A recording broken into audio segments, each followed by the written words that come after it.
আজকে তোমাদের কাছে এই দেখো কী কী নিয়ে এসেছি। আজকে মনে আছে সকালে একটা ভিডিও পোস্ট করেছি, তখন বলেছিলাম আমি বাজার যাব আনতে। এটা এনেছি, এটা হচ্ছে প্লামের টোনার। ঠিক আছে, এটা আমি ইউজ করি তাই আমি দেখাচ্ছি, আমাকে কেউ বলেনি এটার জন্য ভিডিও করতে। এটা প্লামের টোনার, এটা হচ্ছে প্লামের সিরাম, এটা হচ্ছে প্লামের ময়েশ্চারাইজার, এটা হচ্ছে প্লামের সানস্ক্রিন,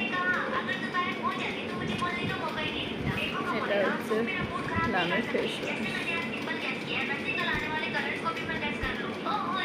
আর এটা এনেছে একটা ভিএলসিসির মুখে মাখার। শীতকাল এসেছিল, ওরা মাখবে। এইগুলো সব আমার।